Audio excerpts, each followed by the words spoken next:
Hey guys, welcome to PM Pathshala. Guys, जैसे कि हमारा एनवायरनमेंट सेक्शन चल रहा था विजन का, तो गाइस उसी को कैरी ऑन करते हैं। नवंबर 2022 का है ये। तो गाइस इसका जो 7th टॉपिक है that is glaciers and the climate change. Hopefully आपने डेफिनेटली प्रीवियस वीडियो में अपना देख लिया होगा। कोई भी ऐसी कोई अंडरस्टैंडिंग बेस में कोई प्रॉब्लम हो रही हो तो आप प्लीज़ कमेंट में अपने कमेंट ज़रूर शेयर करिए। अच्छा, ग्लेशियर्स एंड क्लाइमेट चेंज में देखो क्या होता है। अकॉर्डिंग टू यूनेस्को की ना वर्ल्ड हेरिटेज ग्लेशियर्स रिपोर्ट आई, ठीक है। Third glaciers among the world heritage sites will disappear by 2050। तो यहाँ पर क्या कह रहा है इस रिपोर्ट में कि ग्लेशियर्स जो हैं वो डिसअपियर होंगे बाय 2050। जो वर्ल्ड हेरिटेज साइट्स है ना आज की डेट में, वो सब कह रहा है ये। अच्छा, ग्लेशियराइज्ड एरिया ऑफ इंडिया अगर आपको देखना हो तो ये जो पूरा पार्ट है ना, ये सारा हमारा ग्लेशियराइज्ड एरिया ऑफ इंडिया है।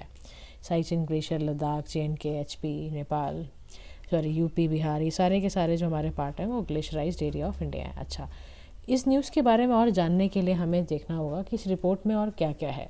तो सबसे पहले याद रखना कि वर्ल्ड की जो हेरिटेज ग्लेशियर रिपोर्ट है ये जॉइंटली रिलीज़ कौन करता है? UNESCO and IUCN। IUCN का मतलब क्या, फुल फॉर्म क्या है? International union for conservation of nature and natural resources. अच्छा, इस रिपोर्ट की ये फाइंडिंग्स थी कि 50 ऐसी साइट्स हैं यूनेस्को वर्ल्ड हेरिटेज लिस्ट की जिनमें ग्लेशियर्स आइडेंटिफाई किए गए हैं। इसमें कि 18,600 ग्लेशियर्स जो हैं आइडेंटिफाई साइट्स पे किए गए हैं, और जो कि अर्थ का 10% ग्लेशियराइज्ड एरिया है। और ये retreat at an accelerated rate since 2000 due to rising CO2 emission की वजह से ये रिट्रीट करने हैं। तो रिपोर्ट में ये भी बताया गया कि अगर इमिशन ड्रास्टिकली कट हो to limit global warming 1.5 degree Celsius pre industrial level से, तभी ग्लेशियर्स जो है 2/3 वर्ल्ड हेरिटेज साइट्स को आप सेव कर पाओगे।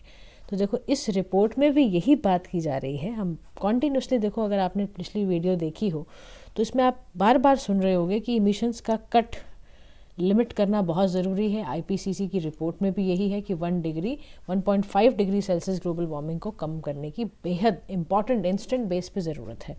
अच्छा, हमारे जीवन में ग्लेशियर्स की इंपॉर्टेंस क्या है? तो सबसे पहले ध्यान रखो, की स्टोन ऑफ लाइफ, यानी कि जो जाइंट फ्रेश वाटर रिजर्वायर है, ये प्लानट लाइफ सिस्टम को सपोर्ट करता है और हमारी डे टू डे लाइफ को काफ़ी ज़्यादा इन्फ्लुएंस करता है।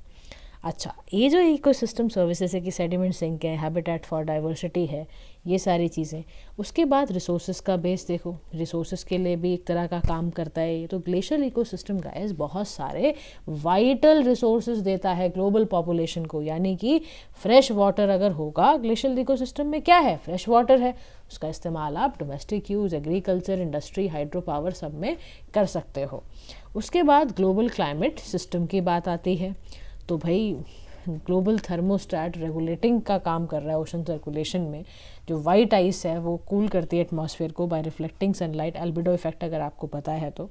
कल्चरल इंपॉर्टेंस है क्योंकि आप जानते ही होंगे गंगोत्री ग्लेशियर को उत्तराखंड में पिलग्रिमेज साइट की फॉर्म में वहाँ पर जो लोकल कम्युनिटीज़ हैं या आसपास सब आते हैं, तो वहाँ पर ह्यूज उसका कल्चरल एंड स्पिरिचुअल सिग्निफिकेंस है। सेंटिनल्स ऑफ क्लाइमेट चेंज भी एक वजह है ग्लेशियर्स की इंपॉर्टेंस के लिए। तो क्योंकि ना अर्ली इंडिकेटर्स होते हैं क्लाइमेट चेंज हो रहा है, डिलेड इम्पैक्ट पड़ सकता है सिस्टम पर भी। इकोनॉमिक इम्पॉर्टेंस भी है, रिक्रिएशनल एंड टूरिज्म सारी चीज़ें आप करते हो, है ना। तो ये सारी इंपॉर्टेंस है हमारी ग्लेशियर्स की। अच्छा, climate change is melting glaciers. आप जानते हो ना प्रॉब्लम एरिया क्या है कि क्लाइमेट चेंज की वजह से ग्लेशियर्स हमारे हर रीजन ऑफ द वर्ल्ड में क्या हो रहे हैं? मेल्ट होते जा रहे हैं।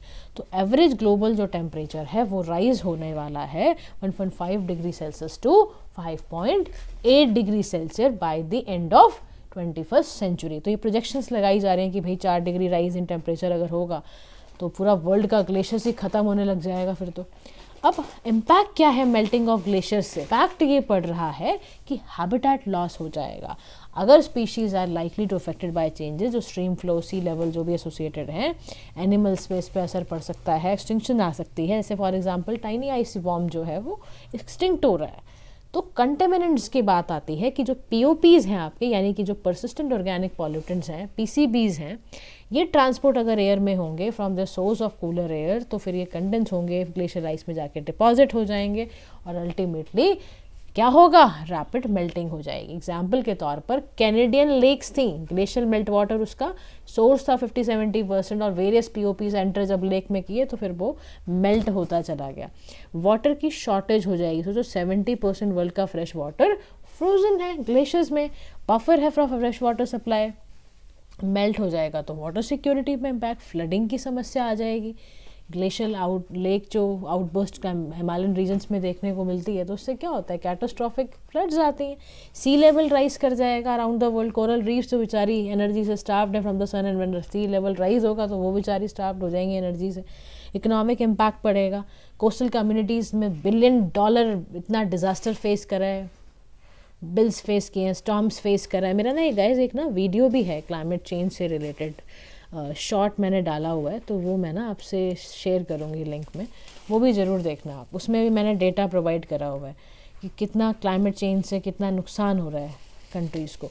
तो ग्लोबल क्लाइमेट पैटर्न भी जैसे जैसे आइस मेल्ट करेगी क्या होगा, डार्क पैचेस जो हैं ओशन स्टार्ट इमर्ज होने शुरू हो जाएंगे और एलिमिनेट कर देंगे इफैक्ट जो प्रीवियसली कूल द पोल्स। ठीक है। अच्छा, इंडिया ने क्या ऐसे इनिशिएटिव्स लिए हैं ग्लेशियल इकोसिस्टम को प्रोटेक्ट करने के? तो पहला है national mission for sustaining the Himalayan ecosystem, यानी कि डेवलपमेंट करना, अडॉप्ट करना नए मेथड्स को ताकि हम हिमालयन इकोसिस्टम के हेल्थ को असेस कर पाएँ। मिनिस्ट्री ऑफ अर्थ साइंसेज जो ग्लेशियल रिसर्च में इंगेज हैं through it's national centre for polar and ocean research, ये सब मेंटेन करना। इंडिया के परमानेंट स्टेशन जहाँ जहाँ है ना, जैसे अंटार्कटिका, मैत्री, भारती, ये सारे हमारे रिसर्च बेस आर्कटिक में हैं, हिमाद्री, तो ये सब करना। State of the art field research हमने स्टेशन बनाए हिमांश के नाम से, जो कि हमने चंद्र बेसिन हिमाचल प्रदेश में है हमारा, ऑपरेशनलाइज करा है हमने, ऑपरेशनलाइज करा है सिंस 2016। फील्ड एक्सपेरिमेंट्स को कंडक्ट करने के लिए, एक्सपीडिशंस करने के लिए। नेशनल इंस्टीट्यूट ऑफ हाइड्रोलॉजी हमने बनाया है सेवरल स्टडीज़ करने के लिए, ग्लेशियल कैचमेंट्स एंड ऑल। अब वे फॉरवर्ड क्या हो सकता है? तो पहला वे फॉरवर्ड है मॉनिटरिंग नेटवर्क्स को इम्प्रूव करना, यानी ग्लेशियल मॉनिटरिंग को in many ways, starting point assess करने के लिए डिफरेंट डाउन स्ट्रीम्स को स्टडी करना, इन सिटू मेजरमेंट करना, रिमोट सेंसिंग, सैटेलाइट डेटा, इन सब को बढ़ाने की बहुत ज़्यादा ज़रूरत है ताकि हम अच्छा क्वालिटी प्रोडक्ट्स को निकाल सकें।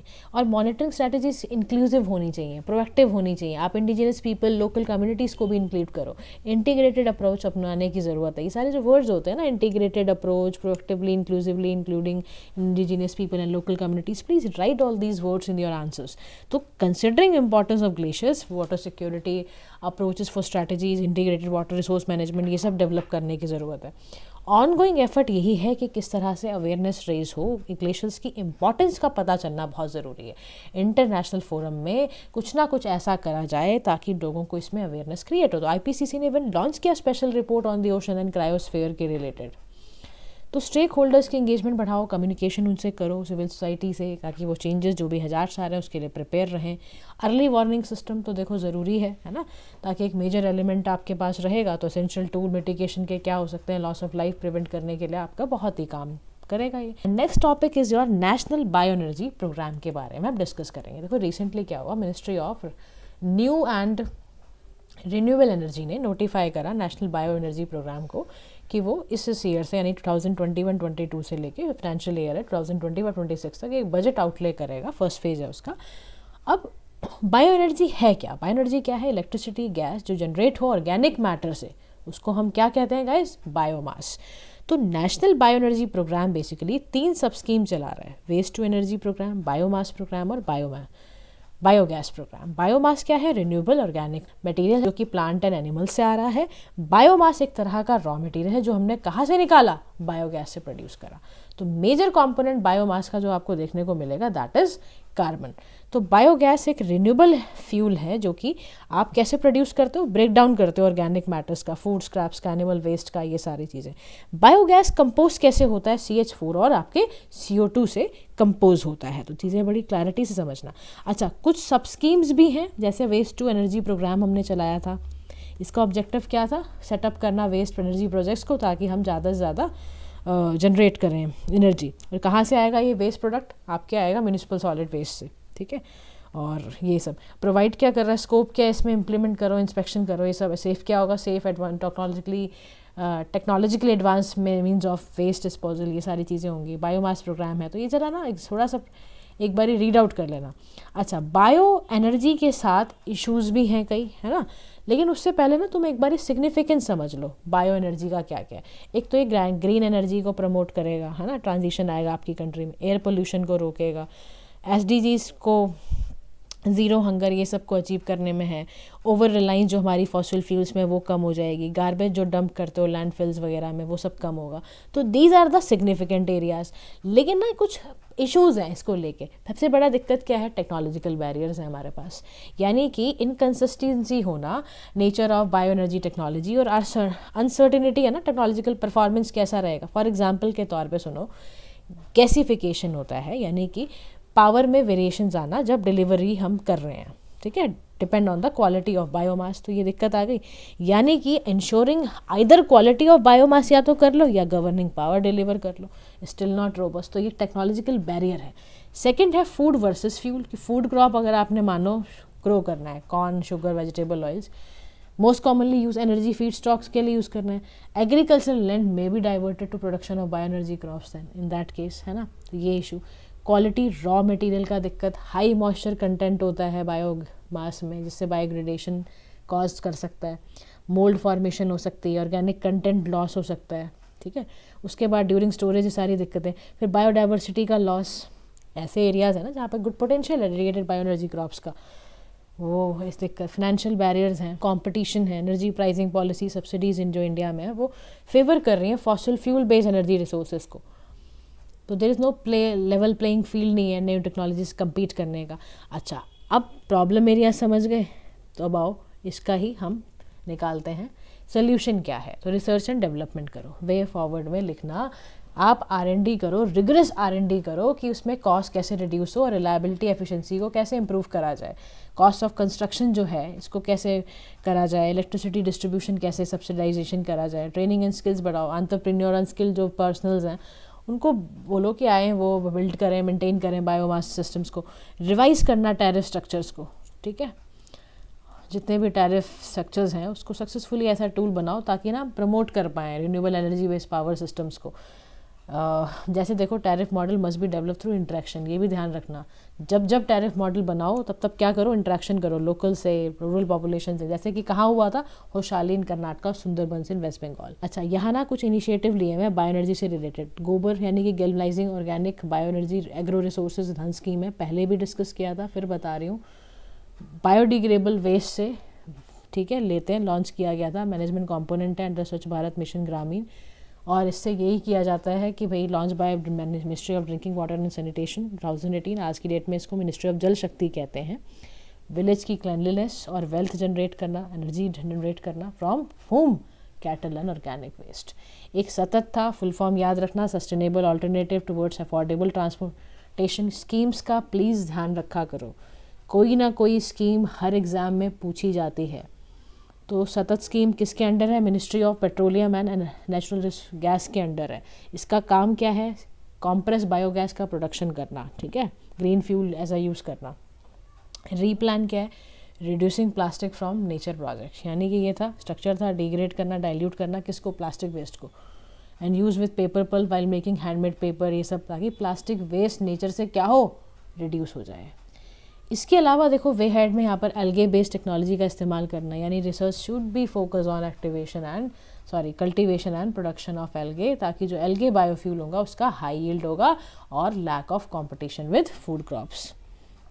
उसके अलावा मार्केट डेवलपमेंट बहुत ज़रूरी है, बायो एनर्जी एप्लीकेशन डेवलप हो, कुछ स्पेशल फंड्स क्रिएट किए जाएँ, इन्वायरमेंटल कंसिड्रेशन रखना बहुत ज़रूरी है। तो ये सारी चीज़ों से आप क्या कर सकते हो, एक अच्छा सिस्टम क्रिएट कर पाओगे। अब नेक्स्ट न्यूज़ है गाइस, ई वेस्ट मैनेजमेंट रूल्स 2022 से रिलेटेड। न्यूज़ में क्यों था इसके बारे में डिस्कस करते हैं।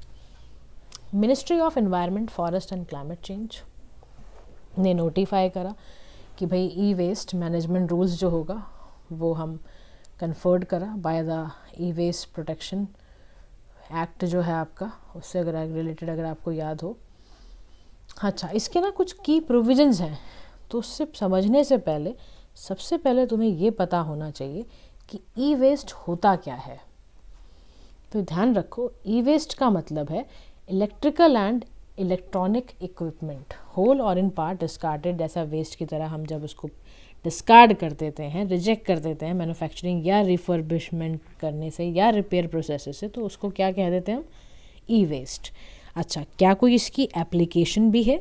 तो these rule shall apply to every manufacturer को बताया जाता है, रिफर्बिशर को, डिसमेंटलर को, प्रोड्यूसर को, सबको बताया जाता है। सर्टेन एक्सेप्शंस वो हैं। रजिस्ट्रेशन मैन्युफैक्चरर को करना होता है, प्रोड्यूसर को, रिफर्बिशर को करना होता है compulsory.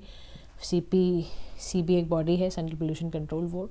Extended producer responsibility certificate भी इसके रिगार्डिंग है, यानी कि इसमें क्या है, ईपीआरसी क्या होता है, ईपीआर सर्टिफिकेट्स का मतलब है कि इसमें ना इंसेंटिवाइज एम करा हुआ है कि रजिस्टर्ड इलेक्ट्रॉनिक वेस्ट रिसाइकिल का क्या होता है। ईपीआर का सीधा सा मतलब है कि प्रोड्यूसर की रिस्पॉन्सिबिलिटी है कि वो ये ध्यान रखे कि जितने भी इलेक्ट्रॉनिक इक्विपमेंट या इलेक्ट्रिकल जो प्रोड्यूस हुए हैं फॉर मीटिंग रिसाइकलिंग टारगेट्स, ताकि एनवायरनमेंट साउंड मैनेजमेंट में चल पाए।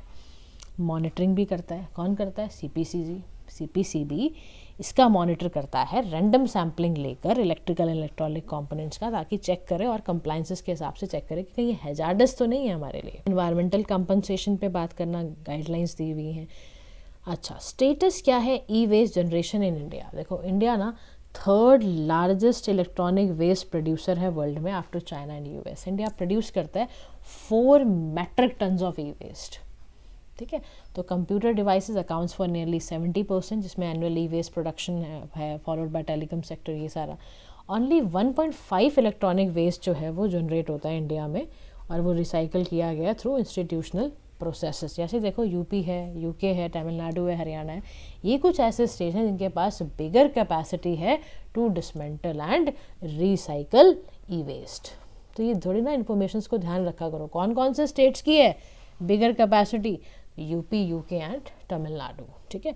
अब इंडिया की ई वेस्ट के साथ दिक्कत क्या है? तुम्हारे सामने lack of infrastructure, huge gap है रिसाइकलिंग और कलेक्शन फैसिलिटी, और इतना क्वांटम होता जा रहा है कि हमें समझ नहीं आ रहा।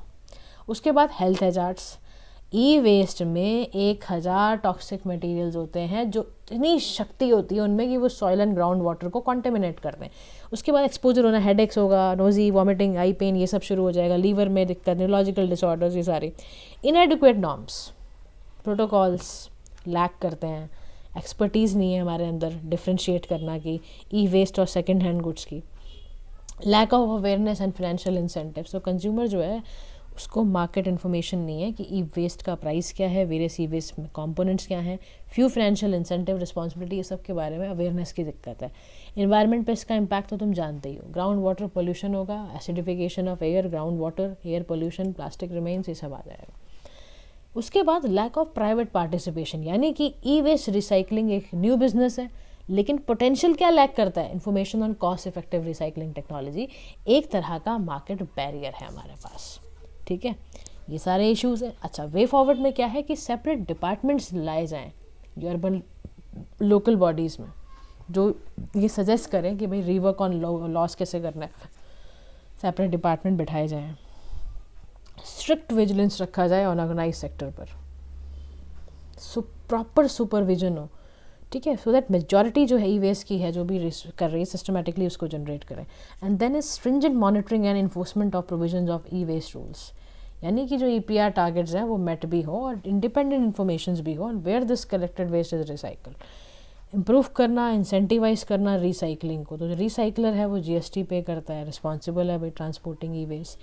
This makes formal recycling economically unproductive.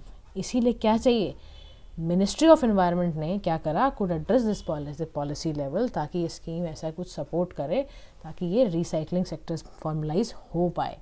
Awareness करना देना ई वेस्ट के रिलेटेड है ना, और रेगुलेशंस करना, इंपोर्ट पर हार्मोनाइज सिस्टम ऐसा क्रिएट करो ताकि ट्रेडेड प्रोडक्ट्स क्लासीफाई हो पाएँ, कस्टम अथॉरिटी ये काम करे, इन्वेंट्री मैनेजमेंट करो, तो इन सब से आप बचा सकते हो अपने ई वेस्ट की समस्या को भी, ठीक है गाइस। नेक्स्ट अब हम चलते हैं राइट टू रिपेयर, जो मेरा यार लाइफ वाली है, मैंने तुम्हें पहले ही बताया था, इसके रिलेटेड ना शॉर्ट है चैनल पर ही, आप प्लीज़ उसको देखिए। अब राइट टू रिपेयर क्या है, देखो गवर्नमेंट ने ना प्लानिंग करी कि हमें यूनिफाइड नेशनल पोर्टल बनाएंगे for multi brand gadget repair, ठीक है, गवर्नमेंट ने प्लानिंग करी। अब इससे रिलेटेड क्या न्यूज़ में था, तो सिंगल पॉइंट पोर्टल है जो रोल आउट करेगा ministry of consumer affairs right to repair policy बनाने के लिए। मोका जो है that is ministry of consumer affairs ने लीडिंग कंज्यूमर इलेक्ट्रॉनिक्स फॉर्म जैसे कि सैमसंग है, फिलिप्स वगैरह, फिलिप्स है सॉरी, ये ना ब्रांड मैनुअल्स प्रोवाइड करते हैं, repair charges, service centre, overall cost बताते हैं, which is accessible on the unified portal also. तो डिसीजन ये लिया गया कि इस पोर्टल को इन लाइन विद लाइफ, यानी कि हमने क्या पढ़ा, life style for environment movement के तहत हम ऐसा करेंगे। तो earlier department of corporate consumer affairs और ने कमेटी बिठाई राइट टू रिपेयर, ताकि वो एम्फेसाइज करें life movement through sustainable consumption. ठीक है, अब देखो इसमें रिलेटेड क्या है, what is right to repair. सबसे पहले ये बात समझने की ज़रूरत है। देखो, राइट टू रिपेयर का मतलब है RTR जिसे आप कहते हो, कि मैन्युफैक्चरर को ये रिक्वायर्ड है कि वो डिस्क्लोज करे प्रोडक्ट की डिटेल कस्टमर्स पर, सो दैट वो रिपेयर कर पाएँ डिवाइसेस बाय देमसेल्फ और through third parties rather than relying on the original producers. आई बात समझ में? यानी कि कट डाउन करने हैं रिस्ट्रिक्टिव प्रैक्टिसेस जो भी सब मैन्युफैक्चरर्स करते हैं, की सेक्टर्स जैसे कि farming equipment, mobile phone, tablet, ये सब। While there is no specific law, RTR में इंडिया से रिलेटेड कोई भी ऐसा स्पेसिफिक लॉ नहीं है, लेकिन कंपटीशन कमीशन ऑफ इंडिया जो एक ऑटोनॉमस बॉडी है, शमशेर आपके Kataria versus Honda steel cars India limited case में 2014 के अंदर इसने डिटरमाइन किया exclusive access to spare parts only to authorise repairs vehicle जो भी मैन्युफैक्चरर्स हैं amounted to an anti competitive practices के अंदर आएगा। कंपटीशन कमीशन ऑफ इंडिया का ध्यान रखना, ये ना एक रेगुलेटर है, ठीक है, इंडिया के अंदर ये एक रेगुलेटर का काम करती है। ठीक है, एक रेगुलेटरी बॉडी है competition commission of India, establish की गई थी 2003 में, फुल्ली फंक्शनल इसने 2009 में किया है, और इसका सीधा सा काम है इंडियन इकॉनमी में कॉम्पिटिटिव एनवायरनमेंट देना, प्रोएक्टिव एंगेजमेंट कराना सभी स्टेक होल्डर्स गवर्नमेंट के थ्रू, और ये ना प्रिवेंट करती है प्रैक्टिसेस जो कि कंपटीशन को हार्म करे, फ्रीडम ऑफ ट्रेड देना, कंज्यूमर्स के इंटरेस्ट को समझना, प्रमोट एंड सस्टेन कंपटीशन रखवाना, ये सब काम होते हैं इसके। ठीक है, इसके कंपटीशन कमीशन ऑफ इंडिया के। अच्छा, अब देखो Shamsher Kataria versus Honda steel cars India limited case में 2014 में आया। ये डिटरमिन किया कि एक्सक्लूसिव एक्सेस जो होता है spare parts only to authorise repairs को दिया जाता है, व्हीकल मैन्युफैक्चरर्स को, है ना। अब बोल दिया कि ये एंटी कॉम्पिटिटिव प्रैक्टिस है, नहीं करनी। तो CCI ने साफ तौर पे मैंडेट दी कि manufacturers need to make spares available to all the repairers, ताकि हेल्दी कंपटीशन प्रमोट हो सके। याद रखना, देखो RTR हमारी कंट्री में नहीं है, USA में जाओगे वहाँ मिलेगा, ऑस्ट्रेलिया में, UK में, यूरोपियन यूनियन हर जगह पे मिलेगा। रिपेयर कैफ़े ऑस्ट्रेलिया में, जहाँ पे फ्री मीटिंग प्लेसेस होते हैं, वॉलंटियर्स रिपेयर में करने आते हैं और रिपेयरिंग स्किल सिखाते हैं। तो इंडिया में भी क्यों हो नहीं सकता ऐसा क्या एनवायरनमेंट, ऐसा कुछ क्रिएट करने की ज़रूरत है। लेकिन देखो कुछ क्राइसिस हैं, कुछ कंसर्न्स हैं। सबसे पहली बात, राइट टू रिपेयर की अगर आप बात कर रहे हो तो उसका पहला कंसर्न एरिया ये है वायलेटिंग IPR, यानी इंटेलेक्चुअल प्रॉपर्टी राइट्स का वायलेशन होगा। रिपेयर को ईज करने के लिए टेक कंपनी जैसे कि एप्पल, माइक्रोसॉफ्ट हैं, ये need to share product details, है ना, उनका access third party repair service को देना, तो उनसे उनका IPR छीनेगा। तो ये कंसर्न एरिया। उसके बाद इनोवेशन, यानी कि रिपेयरिंग गैजेट अगर आप रादर देन अपग्रेडिंग देम, एक तरह से आपकी इनोवेशन को हाइंड्रेंस करेगा, आपकी इन्वेस्टमेंट को हैम्पर करेगा और एक न्यू कटिंग एज टेक्नोलॉजी की तरफ आप बढ़वाओगे। तो ये एक दिक्कत है। प्राइवेसी की प्रॉब्लम, इंटेलेक्चुअल प्रॉपर्टी को ओपन कर दोगे to the third party repair services, इससे आपका सेफ्टी एंड सिक्योरिटी का दिक्कत आ सकता है। जैसे टेस्ला जो फॉर इंस्टेंस जो है वो क्या करती है, राइट टू रिपेयर एडवोकेट करती है, stating that such initiative threaten data security and cyber security, है ना। तो ये प्राइवेसी का इशू, टेक्नोलॉजी श्रिंकिंग का प्रॉब्लम है, यानी कि मॉडर्न टेक प्रोडक्ट्स में स्पेशल टूल चाहिए जो कि सभी के पास अवेलेबल नहीं होते, उसके लिए आपको लाइसेंस लेना पड़ता है। फॉर एग्जांपल के तौर पे जो एप्पल है वो प्रोप्राइटरी पेंटलॉब स्क्रूज यूज़ करता है आईफोन में repair shop, so that repair shop can not pry the devices open, they need to be an Apple certified, ताकि आपको स्पेशलाइज टूल चाहिए। तो ये दिक्कत, श्रिंकिंग टेक्नोलॉजी। फिर efficiency, to make product more repairable आपको फिर efficiency by combinating modulation and repairability करनी पड़ेगी। तो manufacturers can not afford that in environment जहाँ पर कॉन्स्टेंटली प्रोडक्ट्स को आप कंपेयर करते हो। आप देखो ना 6 महीने तक भी आप फ़ोन आपको अब लगने लगता है कि ये बेकार हो गया, नई सीरीज़ आ गई, आप सोचते हो चलो नेक्स्ट ले लिया जाए। तो इतनी ऐसे एनवायरनमेंट में जहाँ इतना कॉम्पिटिटिव है, तो वहाँ ये क्यों लेंगे रिस्क, ठीक है। तो ये दिक्कत है। उसके बाद वे अहेड में क्या हो सकता है, तो देखो कह रहा है कि रेगुलेशन बनाओ ना, important to learn from good regulation जहाँ से हुई है। कह रहा है रिपेयर कैफ़े इन ऑस्ट्रेलिया, ये रिपेयर कैफ़े का एग्जाम्पल तुम्हें भी देना है, रिपेयर कैफ़ेज इन ऑस्ट्रेलिया।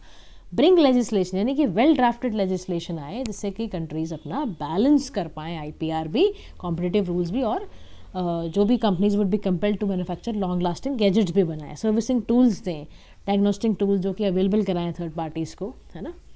तो ये सब, उसके बाद अगर माइनर ग्लिचेस आ रहे हैं तो उससे रिपेयर हो पाए। Transparency tech company should provide complete product knowledge, ये सब करें। एक्सपर्ट कमेटी बिठाए, जैसे ICEA है, इंडियन सेलुलर इलेक्ट्रॉनिक एसोसिएशंस हैं, कंज्यूमर एक्टिविस्ट हैं, मैन्युफैक्चरर्स हैं, ये सब के सब। तो next topic will be your great Nicobar mega development project पर आते हैं अब हम। ग्रेट निकोबार आइलैंड पता है ना, इंडिया का सबसे क्या है, सदर्न मोस्ट पॉइंट है। क्यों इंपॉर्टेंट है, स्ट्रेटेजिकली इंपॉर्टेंट एरिया है। कहाँ से एक्सटेंड हो रहा है, north of Campbell Bay, Indira Point से फर्दर जाता है पैमा बे एरिया में। शॉम्पेन एंड निकोबारिस ट्राइब यहाँ पे रहती है, तो ये ध्यान रखना। होम है यूनेस्को वर्ल्ड हेरिटेज साइट का। ट्रॉपिकल ग्रीन एवरग्रीन फॉरेस्ट तुम्हें यहाँ पे देखने को मिलेंगे। अब great Nicobar mega development project समझो। Recently ministry of environment, forest and climate change ने एनवायरमेंट क्लियरेंस दी for diversion of 130.75 square kilometre of forest in great Nicobar island में।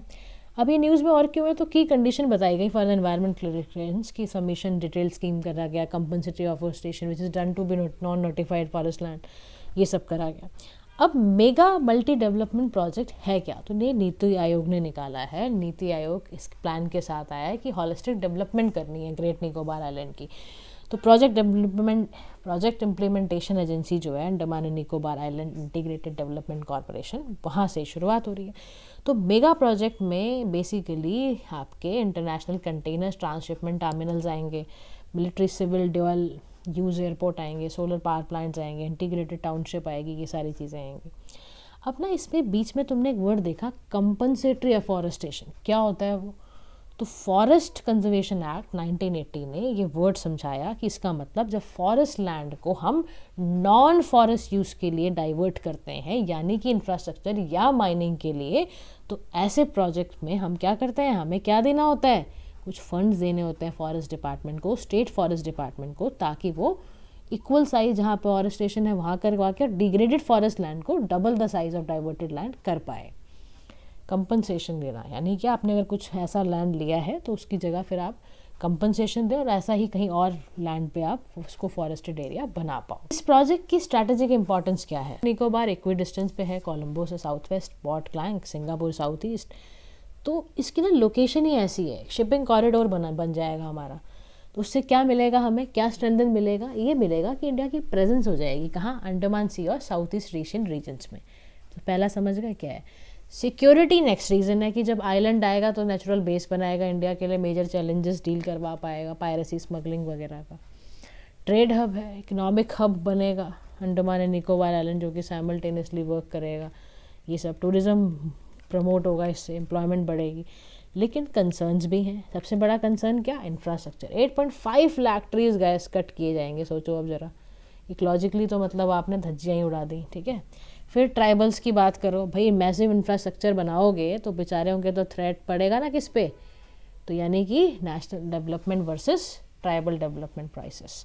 तो क्राइसिस आ गया, कॉन्फ्लिक्ट ऑफ इंटरेस्ट हो गया, भाई उनका लाइवलीहुड, कल्चर, हेल्थ पर असर पड़ेगा, तो फिर वो तुम्हें बताएंगी। और पता है तुम्हें यहाँ पे कौन सी ट्राइब्स रहते हैं, Shompen and Nicobarese. Coral reefs and mangrove की बात करो तो लॉस होगा ट्री कवर का, जिससे कि इंक्रीज रन ऑफ और सेडिमेंट जो भी डिपॉजिट्स हैं इम्पैक्ट पड़ना। मतलब मैंग्रोव एरिया में 12 से 20 हेक्टेयर पर आपके कोरल रीफ्स पे बड़ा गंदा असर पड़ने वाला है। कोरल कवर ख़राब होगा, फौना को दिक्कत है। लेदर बैक सी टर्टल्स होते हैं, निकोबार मेगापॉड हैं, मैकॉक है, सॉल्ट वाटर क्रोकोडाइल्स हैं, रेयर फौना है, अफेक्ट कर जाएगी ये भी, तो ये दिक्कत। फिर कंक्लूडिंग लाइन में ये बोलोगे, फुल डेवलपमेंट के लिए ज़रूरत है हॉलिस्टिक सेंसिटिव अप्रोच लिया जाए, ताकि हम दोनों चीज़ों को संभाल पाएँ, इंटरनेशनल रिसोर्सेज को भी, इंडिजीनियस पीपल को भी और उनके ट्रेडिशनल कल्चर को भी, ठीक है। तो अब स्टेप में क्या बोला है, एड्रेस कर रहे हैं ना कुछ कंसर्न। कोरल रीफ है, कोरल रीफ में क्या इंडिया ने सक्सेसफुली ट्रांसलोकेट करा है कोरल रीफ को, कहाँ से, गल्फ ऑफ मन्नार से गल्फ ऑफ कच्छ में। तो देख लो, ऐसा भी है, जूलॉजिकल सर्वे ऑफ इंडिया ने इसको असेस करके बताया कि भाई रिलोकेट करा है ना इस प्रोजेक्ट को। Plan for turtle conservation, plan for leatherback turtles, green cover भी एक है, तो this is how you can take the address of this answer कि गवर्नमेंट के कुछ इनिशिएटिव्स रहे। Now the next thing which we are going to do right now that is global forest declaration assessment report, जो कि 2022 में आया। Recently report publish हुई assessment वाली। इसमें अब बताया गया भाई कि डिफॉरेस्टेशन हॉल्ट हो रहा है, 350 हेक्टर्स मिलियन रिग्रेडेड लैंड है बाय 2030 को कुछ करो भाई, हॉल्ट कराओ। तो ग्रीन फॉरेस्ट डिक्लेरेशन असेसमेंट एक तरह की independent civil society led initiative है। इसमें गोल क्या है आपका? इंटरनेशनल मैनिफेस्टोज को सेट करना, न्यूयॉर्क डिक्लेरेशन फॉरेस्ट का, ग्लासगो की, और रिपोर्ट को 4 मेजर थीम में डिवाइड करा है। की फाइंडिंग्स में यहाँ पर मिल जाएंगे कि हमारा देखो डिफॉरेस्टेशन रेट इतना गिर रहा है, कमोडिटीज से इतनी लॉस हो रही है, governance forest and forest land का स्ट्रॉन्ग नहीं है, लीगल पॉलिसी ठीक से टारगेट नहीं करी जा रही है, तमाम चीज़ें। इसके 4 मेजर थीम्स गाइस ये दिए हुए, ओवरआर्किंग फॉरेस्ट गोल्स, ठीक है, sustainable production and development, forest governance, finance of forest, ये सारे की सारे। अच्छा, यूएनईपी की ना कुछ रिकमेंडेशंस थी यूनाइटेड नेशंस एनवायरनमेंट प्रोग्राम की, वो क्या है? आप इंसेंटिव बढ़ा दो, इंक्रीज़ कर दो फॉरेस्ट कार्बन फ्लोर प्राइसेस को, ठीक है, इनकरेज करो इन्वेस्टमेंट को, मेंटेन करो इंटीग्रिटी को, इंश्योर करो इक्विटी। तो ये सारी चीज़ें करोगे तो आपका एक जो अचीव करना चाह रहे हो आप 2030 का जो आपका टारगेट है कि आपको ड्रास्टिक रिडक्शन करनी in the conversion and regulation of all natural ecosystem, वो हो जाएगा, ठीक है। और इसमें आप वही लगाओ, कुछ वर्ड्स परस्यू करना है, क्या? That is equitable and inclusive measures. या next news is urban agriculture, ठीक है। बहुत सारी सिटीज़ की इंडिया में, मुंबई, दिल्ली, चेन्नई, कोलकाता, बेंगलुरु, ये सब में ना अर्बन एग्रीकल्चर को अडॉप्ट किया गया है, ठीक है। अब क्या होता है ये? तो देखो इसमें बड़ा सुंदर सा चार्ट तुम्हें दिया हुआ है। दैट इज़ बैकयार्ड गार्डनिंग करना, स्ट्रीट लैंडस्केपिंग करना, प्राइवेट स्ट्रीट्स पे जाके ना ग्रीन ट्रीज वेजिटेशन लगाना, वर्टिकल फार्मिंग करना, फॉरेस्ट गार्डनिंग करना, रूफटॉप गार्डन्स बनाना, ग्रीन वॉल्स बनाना, ग्रीन हाउस बनाना, है ना, अर्बन बी कीपिंग करना, एक्वापॉनिक्स यानी फिश को रेस करना वाटर टैंक्स में, एनिमल हस्बेंड्री करना, ये सब तरीके हैं अर्बन एग्रीकल्चर करने के। अब अर्बन एग्रीकल्चर में होता क्या है? इसमें ऐसी एग्रीकल्चरल प्रैक्टिसेस हैं अर्बन और पेरी अर्बन एरियाज़ में।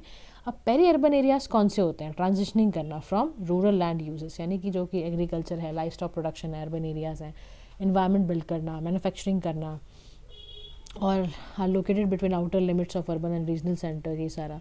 Urban agriculture practice are gear towards cultivating वही food and non food products करना, रेयरिंग लाइफ स्टॉक, एक्वाकल्चर, ये सब तो कर ही सकते हो। Urban areas worldwide estimate करे गए हैं, 5 से 10% लेग्यूम्स, वेजिटेबल, ट्यूबर्स, ये सब करे गए हैं। फाओ की रिपोर्ट के according urban food agenda enhance करेगा sustainable development, food security, nutrition in urban and peri urban areas and even in the nearby rural places.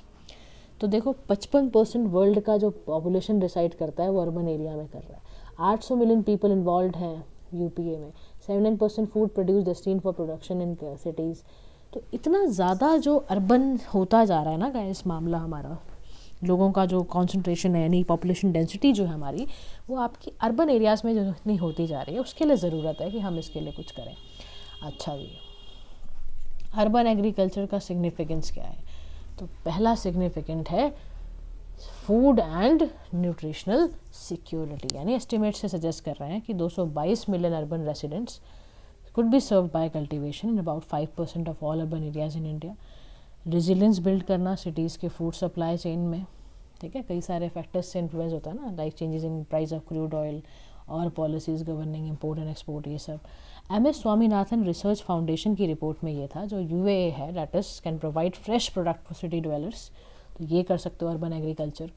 Environmental management में बताया गया है कि अगर आप अर्बन एग्रीकल्चर करते हो तो उससे अर्बन हीट आइलैंड इफेक्ट्स भी कम होंगे, इसलिए हम ये करना चाह रहे हैं, ठीक है।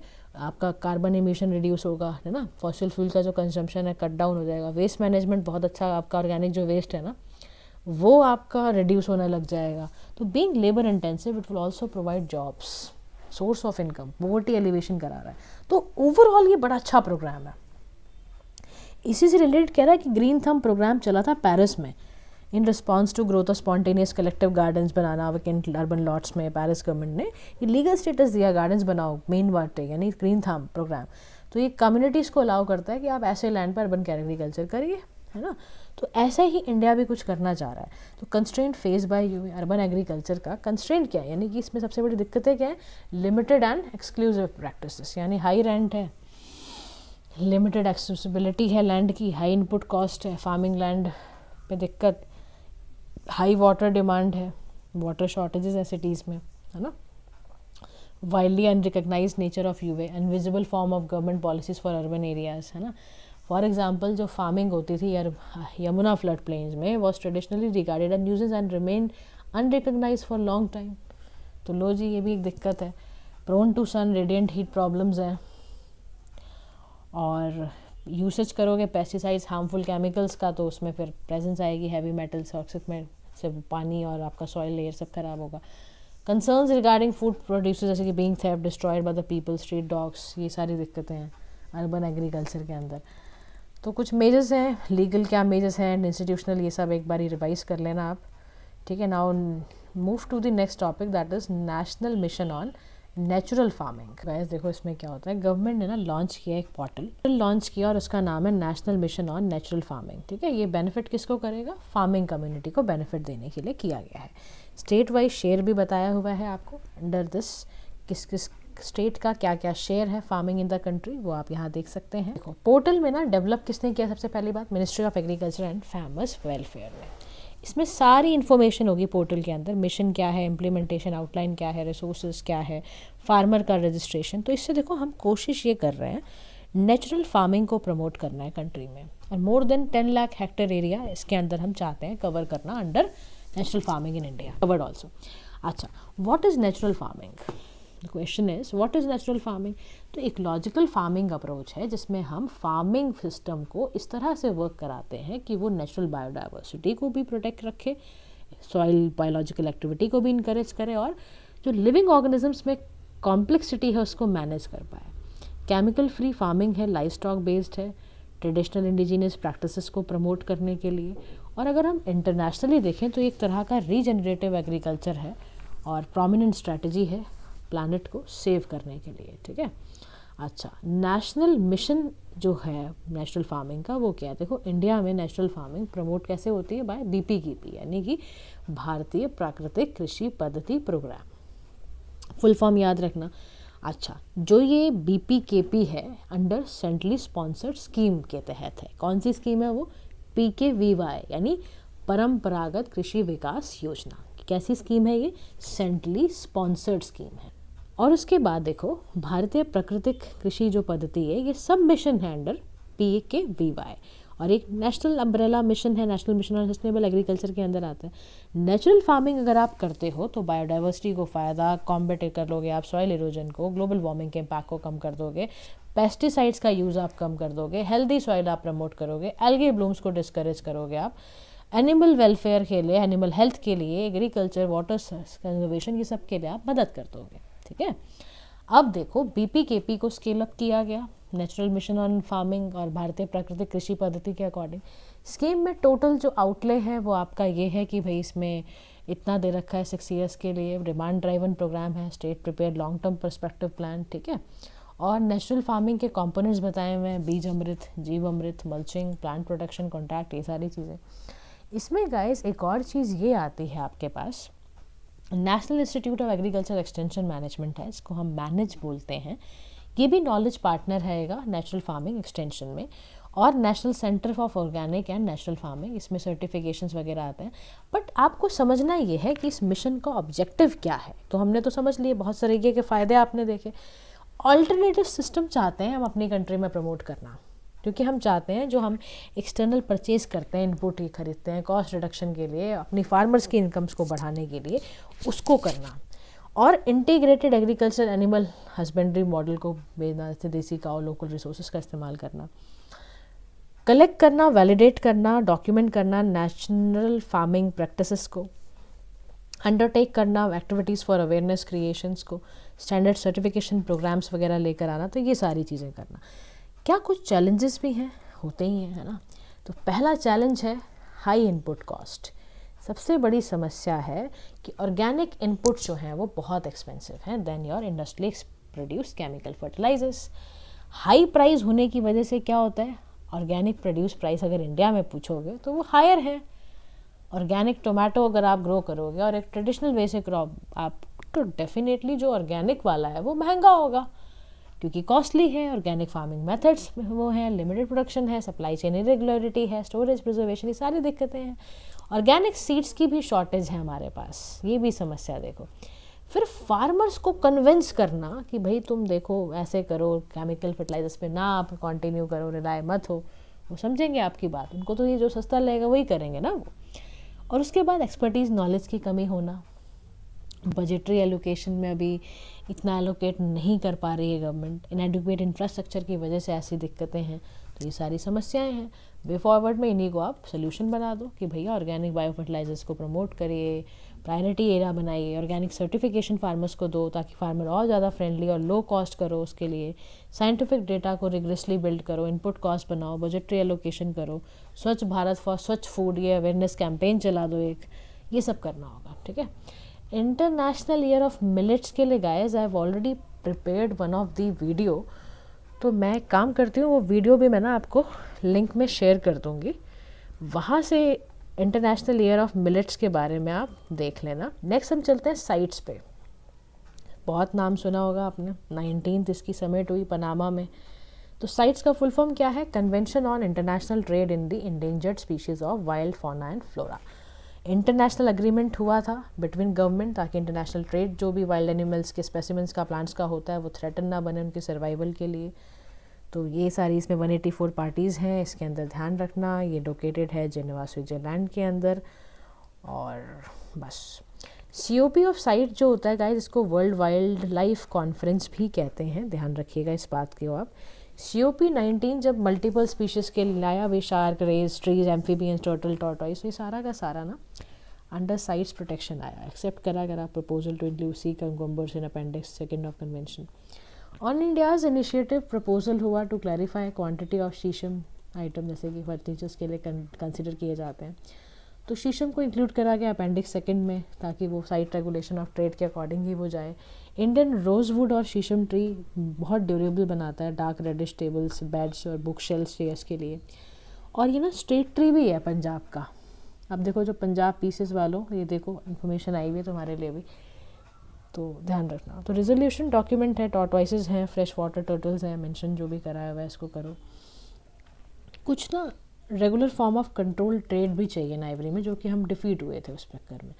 तो अबेंडन करना decade old stances of strongly ivory trade India, है ना, इंडिया ने करा भी था for first time stand for voting. तो इंटरनेशनल आइवरी ट्रेड बैन हुआ 1989 में, जहाँ पे अफ्रीकन एलिफेंट पॉपुलेशंस को साइट्स के अंदर डाला गया। तो ऐसी कई चीज़ों को हमने अपेंडिक्स 1, अपेंडिक्स 2, अपेंडिक्स 3 में डाला हुआ है। अपेंडिक्स 1, अपेंडिक्स 2, अपेंडिक्स 3 के बारे में हल्का सा समझ लो। अपेंडिक्स 1 जो होता है वो उन स्पीशीज़ को इंक्लूड करता है जो एक्सटिंक्शन पे थ्रेटन है, इतना जस्ट बहुत लेवल पे जो कि एक्सटिंक्ट होने वाली हैं। अपेंडिक्स 2 में वो होती है not necessary now threaten with extinction, but they may become so unless trade is closely controlled. इसमें वो आती हैं जो at least 1 country contain species that are protected in at least 1 country, और जो कि पार्ट बनना चाहती है, पार्ट उसको बनाया जाता है असिस्टेंस देने के लिए इन कंट्रोलिंग द ट्रेड। ठीक है, इतना इसके अंदर ध्यान रखो। इसके अलावा साइट्स की इम्पोर्टेंस समझ लो। इंडेंजर्ड स्पीशीज़ को प्रोटेक्ट करता है, ठीक है, एक फ्रेमवर्क क्रिएट करता है जिसमें कि हम बचा पाएँ। लोकल कैपेसिटीज़ को इम्प्रूव करना, अवेयरनेस लोगों पब्लिक को जनरेट करके देना, ये काम होता है साइट्स का। इंपॉर्टेंट साइट्स की यूनाइटेड नेशंस के थ्रू भी बताई गई, लीगल फ्रेमवर्क बता रहा है ना। तो 2015 की रेजोल्यूशन में ही आया था कि साइट्स का ये बड़ा ज़बरदस्त रोल है कि वो लीगल फ्रेमवर्क दे रहा है कॉम्बैटिंग करने में वाइल्ड लाइफ ट्रैफिकिंग से, प्रोटेक्ट करना, गारंटीड करना सेवरल स्पीशीज़ को, ठीक है, wide ranging solution resolutions provide करना, डिटेक्ट करना, काउंटर करना करप्शंस को, सस्टेनेबिलिटी पे काम करना, ये सारी चीज़ें। लिमिटेशंस क्या है साइट्स की कि ये स्ट्रक्चरल गैप है limiting the effectiveness of CITES, यानी जो कन्वेंशन है trade agreement can only applies to flora and fauna that is traded internationally. तो this is the big gap. तो sites has no application to domestic market, तो this is left to the respective government, है ना। ये दिक्कत। तो wild trafficking कहाँ पर हो रही है? इंट्रा स्टेट में आराम से होती जाती है। फिर इश्यूज़ विद लिस्टिंग, यानी जब लिस्टिंग की जाती है तो स्पीशीज़ को अपेंडिक्स में कौन से डालना है, are afforded no protection by the convention. Example के तौर पर 8% वर्ल्ड की जो नॉन रिप्टाइल स्पीशीज़ हैं लिस्ट की गई हैं। This is despite reported trade in the skins of many non listed reptiles. तो ये एक दिक्कत है इसकी, ठीक है। पॉलिटिकल नेचर, नेगोशिएशंस हैं, इनएडिक्वेट अटेंशन है वेलफेयर ऑफ एनिमल्स का, साइट रिजर्वेशन बहुत वीकनिंग सिस्टम है। तो उसके लिए रोड अहेड वही सब बातें यार, कोऑपरेशन करो, रेलिवेंट ऑर्गेनाइजेशन से बात करो, क्लैरिटी, पेनल्टी ज़रूर एकदम क्लियर कट बताओ, इम्प्लीमेंटेशन मैकेनिज्म्स को और अच्छे से करो। तो याद रखना, site does not address all aspects of wild life trafficking. ये बहुत बड़ा एक इसका फ्लॉज है, ठीक है। इसीलिए कह रहे हैं कि सिंगल मोस्ट कोहेरेंट अप्रोच अपनाई जाए कंसिडरेबल इंटरनेशनल कॉम्प्लेक्सिटी को समझते हुए। The next topic will be the biodiversity heritage site. This will be the last topic as a topic wise, otherwise shorts तो हम डिस्कस करेंगे ही। तमिलनाडु में गैस क्या हुआ, अरित्तापट्टी और मीनाक्षीपुरम विलेजेस को डिक्लेयर किया गया इन मदुरई डिस्ट्रिक्ट, ठीक है, first biodiversity heritage site in India, sorry in state, sorry, ठीक है। अब सुनो सिग्निफिकेंस क्या होता है बायोडाइवर्सिटी हेरिटेज साइट हम क्यों बनाते हैं। हम क्योंकि ये चाहते हैं कंजर्वेशन एथिक्स को प्रमोट करना, quality of life local communities को बनाना, बायोडाइवर्सिटी कंजर्वेशन को एनहांस करना, ecological security and human welfare के लिए, सस्टेनेबिलिटी ऑफ बायोलॉजिकल रिसोर्सेज को करने के लिए हम ऐसा साइट लाते हैं, ठीक है। अरितापट्टी विलेज में सेवरल स्पीशीज़ जो बर्ड की थी, 3 मेन रेप्टर्स इंपॉर्टेंट थे, जैसे लागर फाल्कॉन, शाहीन फाल्कॉन, बोनेली फिलगेल। तो ये होम है वाइल्ड लाइफ, जैसे इंडियन पैंगोलिन, स्लेंडर लॉरस, ये सबको करा गया। इट हाउसेस अनेका कॉन्टिन टैंकन, ठीक है। ये पांडियन किंग के रेन में भी थी इन द 16th सेंचुरी। इसके मेगालिथिक स्ट्रक्चर्स हैं, रॉक कट टेम्पल्स हैं, जैन बेड्स हैं, ये सारी चीज़ें। अब बायोडाइवर्सिटी हेरिटेज के बारे में सीधी सीधी बात समझ लो, वेल डिफाइंड एरिया होता है। ये कैसे बताते हैं बायोडाइवर्सिटी हेरिटेज साइट, तो डिफाइंड एरिया होगा, यूनिक होगा, इकोलॉजिकली फ्रेजाइल इकोसिस्टम होगा, टेरेस्ट्रियल, कोस्टल और इनलैंड मैराइन वाटर में बना होगा। सेक्शन 37 बायोलॉजिकल डाइवर्सिटी एक्ट ने प्रोविजंस बनाए हुए हैं, बताया हुआ है कि जो स्टेट गवर्नमेंट है एम्पावर्ड है नोटिफाई करने के लिए, consultation with central government. BHS का क्रिएशन करना, में not put any restriction on prevailing practices, state government को फ्रेम करनी है कुछ ऐसी स्कीम जो रिहेबिलिटेशन एनी पर्सन जो भी इससे रिलेटेड उनको कंपनसेट करना। स्टेट बायोडाइवर्सिटी बोर्ड भी होते हैं जो सजेस्ट करते हैं नाम कि रेलिवेंट कम्युनिटी इंस्टीट्यूशंस को ऐसा बनाया जाए। तो नेल्लूर तैमरिन ग्रोव इन मंगलुरु कर्नाटका के अंदर भी पहली बायोडाइवर्सिटी है साइट है इंडिया की, जो कि डिक्लेयर की गई थी 2007 में। छोटी छोटी इन्फॉर्मेशंस प्लीज़ याद रखना। अगर क्वेश्चन आए which one is the first biodiversity heritage site of India, तो याद रखना लॉर्ड तैमूर grove in Bengaluru Karnataka. Recently national statistic office आया, पब्लिकेशन निकाली EnviStats India 2022 volume 1 environmental statistics है। एनवी स्टैट्स बेसिकली आपको लार्ज नंबर ऑफ स्टैटिस्टिक्स देता है, सिंगल पब्लिकेशन है, सोर्स किया जाता है कोऑर्डिनेट करके मल्टीपल पब्लिक इंस्टीट्यूशंस के साथ। एनवायरमेंटल स्टैटिस्टिक्स देना बेसिकली ये स्टैटिस्टिकल इन्फॉर्मेशन देना ताकि आप अपनी नॉलेज को इम्प्रूव करो रिगार्डिंग एनवायरनमेंट, ताकि आप एविडेंस बेस्ड पॉलिसी बनाओ, डिसीजन मेकिंग में हेल्प मिले आपको, है ना।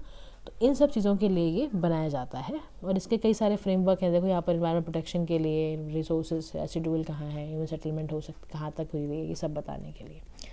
नेक्स्ट जो शॉर्ट है वो है क्लाइमेट एंड डेवलपमेंट, एक एजेंडा फॉर एक्शन। देखो वर्ल्ड बैंक ने ना क्लाइमेट एंड डेवलपमेंट एजेंडा बनाया, रिलीज़ करा है और रिपोर्ट में कंपाइल करा गया उसको, CCDRs country climate and development report. New को डायग्नोस्टिक रिपोर्ट है, इंटीग्रेट करना क्लाइमेट चेंज डेवलपमेंट कंसिडरेशंस को। 24 कंट्री हैं जो कि 34% वर्ल्ड ग्रीन हाउस गैस को इमिशन करती हैं। तो उसी लिए याद रखना वर्ल्ड बैंक की रिपोर्ट थी। रिपोर्ट्स याद रखो किसकी क्या रिपोर्ट है और उसमें क्या डेटा दिया हुआ है, ठीक है। Next news is your illegal wild life trade and climate change. UNODC United nation office on drugs and crime, इसने एक पेपर रिलीज़ किया illegal wild life trade and climate change से। पेपर ये हाईलाइट करता है कि कास्केडिंग इम्पैक्ट्स क्या हैं इलीगल वाइल्ड लाइफ ट्रेड के, इकोसिस्टम फंक्शंस के। तो 5 तरह के रिलेशनशिप बताए हुए हैं इसने। Large bodied species storing carbon, यानी रिमूवल करना, हार्डवुड स्पीशी, टिम्बर वगैरह ये सब करना। इकोसिस्टम इंजीनियर्स, बहुत सारे एनिमल स्पीशीज ने टारगेट करना बाय IWT, ये सारी चीज़ें। Species with unique functional trait, colocate करना बायोडाइवर्सिटी इकोसिस्टम सर्विसेज को, गवर्नेंस ओवरलैप होना। तो United Nations office on drug and crime एक ग्लोबल लीडर है in addressing problem of illicit drug use and transnational crime. Mandate करना, assist करना member states को ताकि illicit drug crime and terrorism को बचा पाए। गाइस ये वाला मैंने शॉर्ट बनाया हुआ है, मैं भेज दूंगी इसका लिंक भी साथ में। ये आप इसमें चेक करिए। Next is provisional state of the global climate in 2022 report. तो इसमें कौन देता है? WMO देता है। इसमें कुछ ऑब्जर्वेशंस थी regarding your global green house gases, global mean sea surface temperature, ocean heat content, ICIT content. इसमें कुछ multi hazard early warning system है और मिटिगेशन स्ट्रैटेजीज बताई हुई हैं, ठीक है। ग्लोबल कार्बन बजट रिलीज़ कौन करता है? बाय ग्लोबल कार्बन प्रोजेक्ट, ठीक है। एक तरह का शेयर्ड पार्टनरशिप है with these 3 organisations, geosphere, human dimension और वर्ल्ड क्लाइमेट रिसोर्स। इसका एम क्या है? कंप्लीट पिक्चर बताना, किस रिगार्डिंग? ग्लोबल कार्बन साइकिल से रिगार्डिंग, ठीक है। ये हाइलाइट्स क्या बताया है कि ग्लोबल CO2 कंसनट्रेशन में नए रिकॉर्ड आए हैं, इसमें कॉन्सेंट्रेशन 51% अबव है, ये सारी बातें। Green energy open access portal होता है एक, ministry of power and new energy renewable आपका ये करता है। पोर्टल में अलाउ करना होता है, कंज्यूमर्स को अलाउ करता है कि भाई ग्रीन पावर्स का कैसे ईजिली एक्सेस करना है, ट्रांसपेरेंसी, स्ट्रीमलाइन प्रोसीजर, ये सारी चीज़ें होती हैं। और कोई भी कंज्यूमर जो कि कनेक्टेड है लोड ऑफ 100 किलोवाट और अबव, रिन्यूएबल एनर्जी मिल सकती है उसको थ्रू ओपन एक्सेस, और नॉन डिस्क्रिमिनेटरी एक्सेस मिलेगा आपको। ये सब है। पर आई थी न्यूज़, तो food safety and standard authority of India ने हिमालयन याक को एज फूड एनिमल मान लिया है। ध्यान रखना, हिमालयन याक को माना है। फूड एनिमल्स वो एनिमल्स होते हैं जिनको रेज और यूज़ किया जाता है फॉर फूड प्रोडक्शन और consumption. It is expected to check its population decline by making it part of conventional milk and meat industry का पार्ट बनाया जाएगा। नेक्स्ट है, इसमें याद रखना हिमालयन याक का साइंटिफिक नेम बॉसग्रूनस माउंटेन काउ भी कहते हैं, हाई एल्टीट्यूड बोवाइन है, IUCN स्टेटस इसका वल्नरेबल है हिमालयन याक का। हैबिटेट कहाँ है? ये हिमालयन रीजन, इंडियन सब कॉन्टिनेंट मिलते हैं। क्या इसको कुछ थ्रेट भी हैं? हाँ जी बिल्कुल, पोचिंग का, domestic yak, habitat loss, genetic hybridisation का खतरा है इस पर। नेक्स्ट है आपका aceclofenac. Indian veterinary research institution ने डिमांड करा है कि भाई एसिलोफेनेक को कैटल के उस पर बैन किया जाए। वेटनरी पेन किलर होता है, मेटाबोलाइज करता है ये diclofenac water buffaloes and cows में, और फिर वो इवेंचुअली वल्चर्स की पॉपुलेशन को थ्रेटन करता है ना। डिक्लोफेनिक एंटी इन्फ्लेमेटरी ड्रग है जो बैन किया गया था 2006 में, और ये मेन कॉज क्योंकि बना था बहुत ज़्यादा 99% वल्चर पॉपुलेशन डिक्लाइन हुई थी क्रॉस एशिया, इसलिए। अब उसके बाद फुजीवारा इफेक्ट है। रिसेंटली 2 साइक्लोन आए थे गाइस, हिनामनोर एंड गार्डो इंट्रैक्ट, जो कि फुजीवारा इफेक्ट दिया। ये इंट्रैक्शन था ट्रॉपिकल स्टॉर्म्स का बेसिकली। फॉलोइंग इसके कुछ फीचर्स होते हैं, जब स्टॉर्म्स सेम टाइम पर सेम ओशन रीजन पर आए तो बनता है, या जब इसका centre I at a distance of less than 1400 kilometre बने तब ये इफेक्ट आता है। इंटेंसिटी जब इसकी डिप्रेशन में wind speed 63 kilometre per hour हो जाए, सुपर टाइफून विंड स्पीड 209 पर किलोमीटर आवर हो जाए, तब ऐसा होता है। अब फुजियारा इफेक्ट का आउटकम ये होता है कि ट्रैक एंड इंटेंसिटी चेंज हो जाती है। रेयर केसेस के अंदर 2 सिस्टम मर्ज कर जाते हैं और एक बिगर स्टॉर्म बनाते हैं, that is called Fujiwara effect. Next है आपका ड्रॉट मॉनिटरिंग टूल के बारे में है। तो next generation South Asia drought monitoring system है जिसने डेवलप करा है। उसका एम यही है कि वो एग्जिस्टिंग पोटेंशियल चैलेंजेस को एड्रेस करें ड्रॉट मैनेजमेंट का, और new satellite based drought monitoring tool है। प्रेजेंस करना ड्राउट का level of severity of drought, ये सब डेटा जो भी इससे रिलेटेड आ रहा है, इससे फार्मर्स को भी काफ़ी मदद मिलेगी, साउथ एशियन कंट्रीज़ को काफ़ी मदद मिलेगी। तो इससे रिलेटेड ये है गाइस। नेक्स्ट न्यूज़ है जो चाइना डेवलप कर रहा है कुछ पेरेनियल राइस वेराइटी, जिसका नाम है PR23। एंड राइस वेराइटी जो नेम्ड थी PR23 does not need to be planted every year. इसको आप 8 कॉन्जिक्यूटिव हार्वेस्ट अक्रॉस 4 ईयर्स करोगे तो हो जाएगा। इसके की बेनिफिट हैं पेरेनियल राइस वेराइटी के, इससे कॉस्ट ऑफ इनपुट कम हो जाएगी, लेबर की, सीड्स की, केमिकल इनपुट्स की। रिमार्केबल एनवायरनमेंट बेनिफिट्स हैं क्योंकि जो सॉइल होगा एक्यूमुलेट करेगी टन्स ऑफ ऑर्गेनिक कार्बन, जिससे कि वाटर अवेलेबिलिटी का जो इंक्रीमेंट होता था वो देखने को मिलेगा। क्लाइमेट चेंज के इम्पैक्ट को काउंटर करेगी, रूरल इनकम्स को हेल्प करेगी बढ़ने में। जो कंसर्न्स थे वो ये थे कि needs 1 to 2 more herbicide treatment than regular rice, बहुत मोर वर्क चाहिए होगा resow the perennial rice when it yields falter. और इसमें अर्लियर ऐसा बोला गया था कि इंडियन एग्रीकल्चरल रिसर्च इंस्टीट्यूट के थ्रू कि उन्होंने हार्बिसाइड टॉलरेंट राइस को लॉन्च किया that can directly sowed into soil, और उसको एक्सपेंडिचर कट करने के लिए पानी और फार्म वर्कर्स का। तो इंडिया में भी राइस कल्टीवेशन, इंडिया की बात करो तो इंडिया वर्ल्ड का 2nd largest rice producer after China, और एक्सपोर्टर है लार्जेस्ट। खारिफ क्रॉप है, राइस के लिए आपको हाई टेम्परेचर चाहिए होता है, 21 से 37 degree Celsius through out life period of crop. High humidity चाहिए, प्रोलॉन्ग सनशाइन चाहिए, शॉर्ट सप्लाई ऑफ वाटर चाहिए। तो soil with good water retention capacity जिसकी होगी, high amount of clay, organic matter चाहिए, तब वो आइडियल सिचुएशन होती है इंडिया के अंदर राइस कल्टीवेशन की। इंडिया के अंदर राइस कल्टीवेशन कहाँ कहाँ होता है, तो देखो आप मेजर एरिया, माइनर एरिया इस मैप के थ्रू आपको पता चल जाएंगे। तो guys this is all about to our environment section, ठीक है। अब हम नेक्स्ट सेक्शन में मिलेंगे जब दिसंबर का मैगज़ीन लॉन्च होगा, तो उसमें हम मिलेंगे। तब तक आप रिवाइज़ करते रहिए, होपफुली आपको सब अच्छे से समझ आ रहा होगा। Thank you guys, keep watching and liking our channel.